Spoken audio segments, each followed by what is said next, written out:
করুণাময়ী জ্যামে ক্যাবটা আটকাতেই চমকে উঠল মধুমিতা। কে গেল ফুটপাত দিয়ে? ঠিকভাবে মুখ দেখতে পাইনিও, কিন্তু শরীরের গঠন, সাইড ফেস পুরো পাখির মতো। মধুমিতার বুকের ভিতর তোলপাড় করে উঠল। সমস্ত উৎকণ্ঠা ড্রাইভারের উপর ঝরে পড়ল। দাদা, দাঁড়িয়ে আছেন কেন? তাড়াতাড়ি গাড়ি চালান। ড্রাইভারও বেশ রুক্ষ স্বরে জবাব দিল, কি করব ম্যাডাম, সামনে বিশাল জ্যাম, উড়ে তো আর যেতে পারি না। নিজের ভুল বুঝে চুপ করে গেল মধুমিতা। তবে হৃৎস্পন্দন উত্তরোত্তর বাড়তে থাকলো।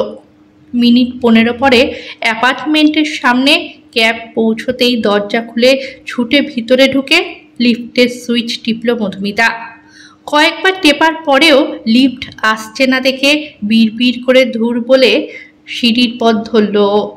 সামনে বসা সিকিউরিটি গার্ড কি ওর এই অস্বাভাবিক আচরণ দেখল?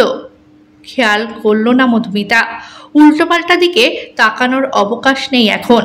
রুদ্ধশ্বাসে 4th ফ্লোরে পৌঁছে কোনো ক্রমে দরজা খুলে ফ্ল্যাটের ভিতর পা রাখতেই ভীষণ প্রিয়, ভীষণ কাছের কণ্ঠস্বর শুনতে পেল মধুমিতা। মুহূর্তের মধ্যে মনটা খানিক শান্ত হলো। শব্দ অনুসরণ করে বারান্দায় গিয়ে স্বস্তির নিঃশ্বাস ফেলল। ঋষি এখন বসতে পারে। বারান্দায় ঋষির মুখোমুখি বসে ওর সঙ্গে খেলছে পাখি। ছোট্ট ঋষি হাত নেড়ে গলা দিয়ে অদ্ভুত শব্দ বের করে আনন্দ প্রকাশ করছে। মধুমিতার শরীর মন জুড়িয়ে গেল। ঋষির হাসিতেই যেন লুকিয়ে আছে বিশ্বের সব আনন্দ। পাখি মধুমিতাকে দেখে একটু অবাক হয়ে জিজ্ঞাসা করল, বৌদি, এত তাড়াতাড়ি ফিরে এলে আজ? পাখির অবাক হওয়া ভুল নয়। সাধারণত সন্ধ্যে 7টার আগে ফেরে না মধুমিতা। কাজ শেষ হয়ে গেল, তাই চলে এলাম বলে ভালো করে পাখিকে আরেকবার দেখল মধুমিতা। ওর পরনে একটা লাল সাদা ছাপা হাউস কোট। পয়লা বৈশাখে মধুমিতাই এই হাউস কোটটা কিনে দিয়েছিল। রাস্তায় দেখা মেয়েটা গোলাপি সালোয়ার কামিজ পরেছিল। স্বস্তি পায় মধুমিতা, কিন্তু সম্পূর্ণ নিশ্চিন্ত হতে পারে না। ওর বাড়ি পৌঁছতে 15 মিনিট লেগেছে। কেউ যদি গলির রাস্তা ধরে দ্রুত পায়ে হাঁটে তাহলে 8 মিনিটেই ফিরে আসা সম্ভব। তবে কি? নিজের নির্বুদ্ধিতার উপর ভীষণ রাগ হয় মধুমিতার। কেন যে তখন ক্যাব থেকে নেমে হাঁটা পথ ধরল না। ছুটে নিচে গিয়ে সিকিউরিটি গার্ডকে জিজ্ঞাসা করল, পাখিকে বেরোতে দেখেছ? সহজভাবে গার্ড উত্তর দিল, না তো ম্যাডাম। আমরা বেরিয়ে যাওয়ার পরে পাখি কি ঋষিকে নিয়ে কোথাও যায়? উত্তরে আবারও না শুনে ফিরে আসে মধুমিতা। পাখি চা করতে যায়। ফ্রেশ হয়ে ঋষিকে নিয়ে বসে মধুমিতা, কিন্তু মনের ভিতর খটকা রয়েই যায়। অন্যদিনের মতো ঋষির হাসি উপভোগ করতে পারে না। ঋষিকে ঘিরে একটা অজানা ভয় রয়েই যায়। 8 মাসের ঋষিকে একা রেখে সত্যি কি পাখি বেরোয় কোথাও? কিন্তু সিকিউরিটি গার্ড যে বলল ও কোথাও যায় না। মধুমিতার মনে হয় ঋষিকে ঘিরে আড়ালে চলছে কোনো ভয়ঙ্কর খেলা। মধুমিতা আত্মবিশ্বাসী। নিজের চোখের দেখাকে সহজে ভুল ভাবতে পারে না ও। আগেও তো একবার ঘটেছিল এমন ঘটনা, তবে তা ছিল বেশ মজাদার। উচ্চ মাধ্যমিকের আগে টেস্ট পেপার কিনতে গিয়ে বাস স্টপে একটা ছেলেকে দেখে থমকে দাঁড়িয়ে পড়েছিল মধুমিতা। পিছন থেকে ছেলেটির মুখ দেখতে না পেলেও শরীরের গঠন, পোশাক দেখে ও নিশ্চিন্ত ছিল যে ছেলেটি প্রত্যুষ। ছেলেটিকে জড়িয়ে দাঁড়িয়েছিল একটি মেয়ে। রেগে সামনে গিয়ে অবাক হয়েছিল মধুমিতা। ছেলেটি প্রত্যুষ অবশ্যই। সঙ্গের মেয়েটি সুনেত্রা, ওদের ক্লাসমেটের দিদি। সুনেত্রা প্রত্যুষকে জড়িয়ে ভীষণ কাঁদছিল। জানা গিয়েছিল একটা কুকুর তাড়া করায় ভয়ে প্রত্যুষকে জড়িয়ে ধরেছিল সুনেত্রা। মনে মনে হেসেছিল মধুমিতা। আর একটু হলে তো প্রত্যুষের গায়ে ওর হাত উঠে যেত। রাত্রিবেলা ঋষি ঘুমিয়ে পড়ার পরে প্রত্যুষকে সব কথা বলে মধুমিতা। সব শোনার পরে হেসে মধুমিতার কাঁধের উপর মুখ রেখে প্রত্যুষ বলে, একবার আমাকে সুনেত্রাদির সঙ্গে পাকড়াও করেছিলে বলে কি বারবার তোমার ধারণা ঠিক হবে? তুমি দিন দিন বড্ড ন্যাগিং নেচারের হয়ে যাচ্ছ। সবেতেই ভয়। জোরে আওয়াজ হলেও তোমার মনে হয় ঋষির বোধহয় ঘুম ভেঙে গেল। আগে তো এমনটা ছিলে না তুমি। ঋষিবাবু আসার পর থেকে তো আমাকেও আর আগের মতো ভালোবাসো না। কথা শেষ করে আবদারের ভঙ্গিতে মধুমিতাকে জড়িয়ে ধরে প্রত্যুষ। যত সব উল্টোপাল্টা কথা বলে প্রত্যুষের কপালে চুমু দেয় মধুমিতা। প্রত্যুষ ও ঋষি অঘরে ঘুমোচ্ছে, মধুমিতার চোখে ঘুম নেই। বারান্দায় গিয়ে ইজি চেয়ারে বসেও মৃদু মন্দ বাতাস বইছে, শরীরটা বেশ ঝরঝরে লাগছে। তারা খচিত আকাশের দিকে তাকিয়ে মায়ের কথা মনে পড়ে মধুমিতার। মা ওকে নিয়ে ভীষণ চিন্তা করত। টিউশন থেকে ফিরতে আধ ঘন্টা দেরি হলে অথবা গা একটু গরম মনে হলে মা যেন পাগল হয়ে উঠত। মধুমিতা রেগে বলতো, মা তোমার সবেতেই বড্ড বাড়াবাড়ি। উত্তরে মা বলতো, নিজে আমার জায়গায় যেদিন পৌঁছবি সেদিন বুঝবি মা হওয়ার কত জ্বালা। আজ মায়ের পরিস্থিতি উপলব্ধি করতে পারছে মধুমিতা। প্রত্যুষ বলল, ও নাকি ন্যাগিং নেচারের হয়ে যাচ্ছে। মধুমিতা নিজেও বোঝে ওর পরিবর্তন। মফস্বলের ছেলে মেয়ে প্রত্যুষ ও মধুমিতা, এক পাড়াতেই বাড়ি ওদের। ছোটবেলার বন্ধুত্ব মাধ্যমিকের পরে ভালোবাসার রূপ নিয়েছিল। সেই ভালোবাসা আজও অটুট, অমলিন। বর্তমানে দুজনেই কলকাতায় চাকরি করে। সল্টলেকে যখন সদ্য ফ্ল্যাট কালচার শুরু হয়েছিল তখন এক বন্ধুর কথায় একটা ফ্ল্যাট কিনেছিলেন প্রত্যুষের দাদু। ভেবেছিলেন ভবিষ্যতে চড়া দামে বিক্রি করে দেবেন। এখন সেই ফ্ল্যাটেই মধুমিতারা থাকে। 3 বছর আগে যখন 7 পাকে বাধা পড়েছিল দুজনে, তখন জীবনের গতি ছিল উদ্দাম। বেপরোয়াভাবে বিশ্ব ভ্রমণের পরিকল্পনা ছিল দুজনের, কিন্তু ঋষি আসার পরে জীবন গতিপথ পরিবর্তন করেছে। এখন সে ভীষণ সচেতন।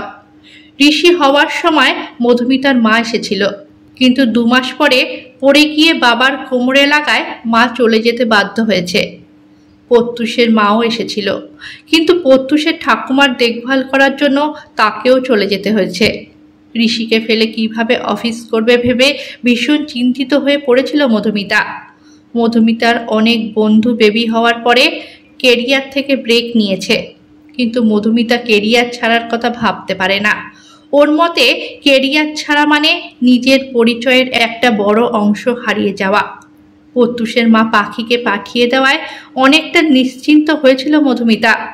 পাখির মা প্রত্যুষদের বাড়িতে বহু বছর ধরে কাজ করছে। পাখিও ছোট থেকে মায়ের হাতে হাতে সাহায্য করার জন্য আসতো, তাই অবিশ্বাসের কোনো স্থান ছিল না। আজকাল বহু ওয়ার্কিং প্যারেন্টস বাড়িতে সিসিটিভির ব্যবস্থা করে, কিন্তু মধুমিতারা তা করেনি। 2 বাড়ির মাই বলেছিল, আজকালকার বাবা মায়েদের সব বিষয়ে বাড়াবাড়ি। অপরিচিত লোক হলে তবুও মানতাম, কিন্তু পাখি তো আমাদের আপন।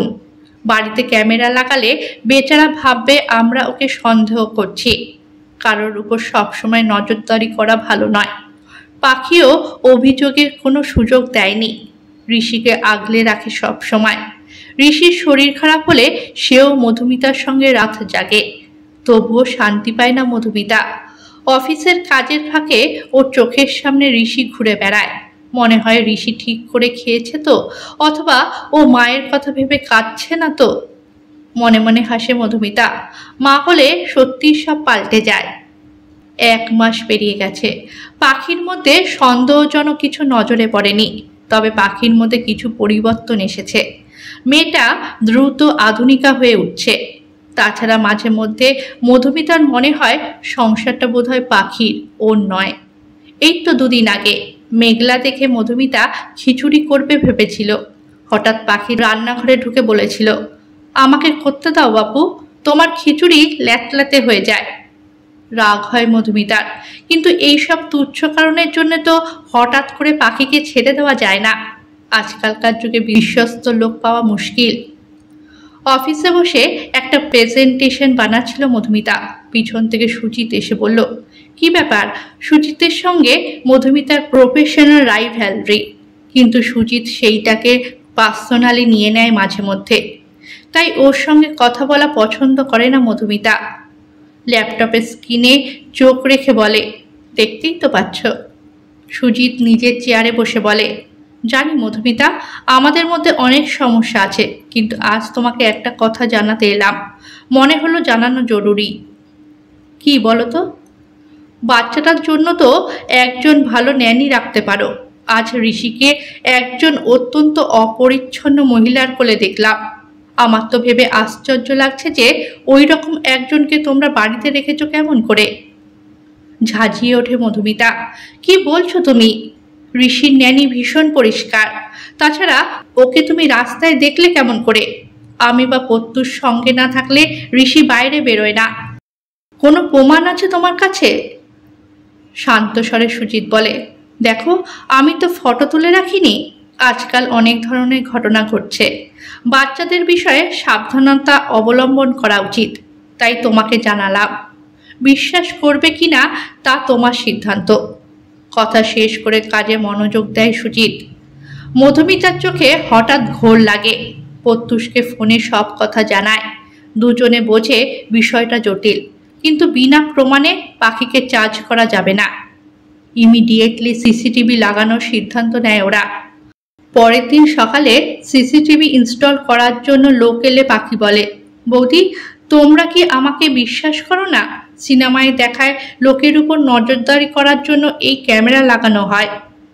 গম্ভীর স্বরে মধুমিতা বলে, কখন কি ঘটে তা বলা যায় না। তোমারও তো শরীর খারাপ হতে পারে। আমরা দেখতে পেলে সুবিধা হবে, না হলে বাচ্চাটা তো একা পড়ে থাকবে। মাকে কিছুদিনের জন্য আসতে বলেছে মধুমিতা। নিজেও ওয়ার্ক ফ্রম হোমের চেষ্টা করছে। মনে হয় 1-2 দিনের মধ্যে অ্যাপ্রুভাল এসে যাবে। আজকেও তাড়াতাড়ি ফিরবে মধুমিতা। দুপুর 2টো পর্যন্ত একটা মিটিং আছে, শেষ হলেই ফিরে আসবে ও। ততক্ষণ মোবাইলে পর্যবেক্ষণ করবে ছেলেকে। সকাল 11টা থেকে 2টো পর্যন্ত মিটিং ছিল। ততক্ষণ মোবাইল সাইলেন্ট রেখেছিল মধুমিতা। ভেবেছিল রেকর্ডিং তো থাকবে, মিটিংয়ের পরে পুরোটা দেখে নেবে। মোবাইলটা হাতে নিয়ে অবাক হয় মধুমিতা। তৃণার 25টা মিসড কল। কলেজে পড়ার সময় তৃণার সঙ্গে মধুমিতার আলাপ হয়েছিল। তৃণা ওর থেকে 2 বছরের জুনিয়র। প্রাণ খোলা মেয়ে সে। অল্প সময়ের মধ্যেই মধুমিতার বন্ধু হয়ে উঠেছিল ও। আজও অটুট ওদের বন্ধুত্ব। তৃণা এখন সোশ্যাল ওয়েলফেয়ারের জন্য ফিল্ড ওয়ার্ক করে। তৃণাকে রিং ব্যাক করতেই মধুমিতা শুনে চিৎকার, কোথায় ছিলিস দিদি ভাই? ঋষি কিডন্যাপড। আমার টিম ওকে হাওড়া স্টেশনে হিউম্যান ট্রাফিকিংয়ের গ্যাংয়ের সঙ্গে দেখেছে। ওরা আমাকে কয়েকটা ফটো পাঠিয়েছিল, সেগুলোতে ঋষিকে দেখে চিনতে পারি আমি। কিন্তু দুর্ভাগ্যবশত আমরা কিছু করার আগেই ওরা পালিয়ে গেছে। আমি চেষ্টা করছি দিদি ভাই, তুইও তাড়াতাড়ি পুলিশের কাছে যা। নড়ে ওঠে মধুমিতার পৃথিবী। কাপা হাতে প্রত্যুষের নম্বর ডায়াল করে চিৎকার করে ওঠে, সর্বনাশ হয়ে গেছে প্রত্যুষ। চিৎকার শুনে অফিসের লোক চমকে ওঠে। সব শুনে চিৎকার করে ওঠে প্রত্যুষও, ইম্পসিবল, কিচ্ছু হবে না ঋষির। আমি পুলিশ স্টেশনে যাচ্ছি, তুমিও এসো। পুলিশ স্টেশনে যাওয়ার পথে সিসিটিভি রেকর্ডিং দেখে মধুমিতা। ঠিক 11:30টার সময় ঋষিকে কোলে নিয়ে ফ্ল্যাট থেকে বেরিয়ে গেছে পাখি, আর ফেরেনি। পুলিশ স্টেশনে গিয়ে সমস্ত কথা উগড়ে দেয় প্রত্যুষ ও মধুমিতা। বয়স্ক পুলিশ অফিসার নোট লিখতে লিখতে বলেন, আপনাদের মতো আধুনিকা নারীদের আমি বুঝি না। এত কিসের লোভ আপনাদের? মা হয়েছেন, বাচ্চা সামলান, তা নয় শুধু নিজের পরিচয় তৈরির পিছনে দৌড়াচ্ছেন। অন্য সময় এমন কথা শুনলে পুলিশ অফিসারকে যোগ্য জবাব দিত মধুমিতা, কিন্তু এখন মনে হচ্ছে অফিসারই ঠিক। সে যদি চাকরিটা ছেড়ে বাড়িতে থাকতো তাহলে আর সন্তানের উপর এমন বিপর্যয় নেমে আসতো না। নিজেকে দায়ী করে মধুমিতা। পুলিশ ও তৃণার টিম কাজ শুরু করে, কিন্তু শিশু পাচারকারীদের দল হাওড়া স্টেশন থেকে বেরিয়ে শহরে অন্য কোথাও গেছে, নাকি ট্রেনে উঠেছে তা অজানা। পুলিশ গার্ডকে জিজ্ঞাসা করলে আবারও সে বলে পাখিকে বেরোতে দেখেনি। অবশ্য পুলিশ একটু চেপে ধরতেই সত্যি কথা বলে গার্ড। প্রত্যুষ ও মধুমিতা রওনা হওয়ার পরে রোজ ঋষিকে নিয়ে বেরিয়ে যেত পাখি, আবার বিকেল 4টের মধ্যে ফিরে আসতো। গার্ডকে প্রতি সপ্তাহে পাখি 500 টাকা দিত বলে সে কোনোদিন মুখ খোলেনি। 2 বাড়ির কান্নার রোল পড়ে যায়। প্রত্যুষের মা ঠাকুরের সামনে হত্যে দিয়ে বসে থাকে সারা রাত। মধুমিতার বাবা মা রাতেই গাড়ি বুক করে কলকাতায় চলে আসে। শহরের প্রতিটা কোণায় আদরের ধনকে খোঁজার চেষ্টা করে অসহায় বাবা মা। কখনো মনে হয় ঋষি খুব তাড়াতাড়ি ফিরে আসবে, আবার কখনো মনে হয় এই শহর থেকে প্রতিদিন হারিয়ে যায় অগণিত মানুষ, তারা ফেরে না। আর ঋষিও কি তাদের দলে সামিল হলো? অন্ধকার রাত্রির অবসান হয়, ভোরের আলো ফোটে। ঠিক ভোর 5টায় ট্রিনার ফোন আসে। আদ্রা স্টেশনে ঋষিকে পাওয়া গেছে দিদি ভাই, চিন্তা করিস না আর। রেল পুলিশের সঙ্গে আমার টিম ওকে নিয়ে আসছে। ফিল্ড ওয়ার্ক করার জন্য রেল পুলিশের সঙ্গে ট্রিনার ভালো আলাপ। ট্রিনা ওদের সব কথা জানিয়েছিল। রেল পুলিশ ভীষণ সাহায্য করেছে। দুপুর 12টার সময় ছেলেকে কোলে পায় মধুমিতা। ছোট্ট ঋষিকে বুকে জড়িয়ে কান্নায় ভেঙে পড়ে প্রত্যুষ মধুমিতা, যেন মৃতদেহ ফিরে পেল প্রাণ। জানা যায় দেশে একটা বড় চক্র কাজ করছে এখন। পরিচারিকারা ওয়ার্কিং প্যারেন্টদের বাচ্চাদের টার্গেট করছে। বাবা মা বেরিয়ে গেলে বাচ্চাদের নিয়ে তারা বেরোয়। তারপর কিছু মহিলাকে অপরিচ্ছন্ন পোশাক পরিয়ে ভিখারি সাজায়, শিশুদেরও পরায় ছেঁড়া পোশাক। সেই সব মহিলারা শিশুদের নিয়ে পথে পথে ভিক্ষা করে। আবার বাবা মা ফেরত আসার আগে বাচ্চাকে নিয়ে ফিরে আসে পরিচারিকা। অনেক ক্ষেত্রে সুযোগ বুঝে শিশুদের পাচার করে দেওয়া হয়। পাখি মফস্বলে থাকাকালীন এই চক্রের সঙ্গে যুক্ত হয়েছিল। অতিবাহিত হয়েছে 1 বছর। নতুন এক বয়স্ক পরিচারিকা ঋষিকে আদরে রাখেন।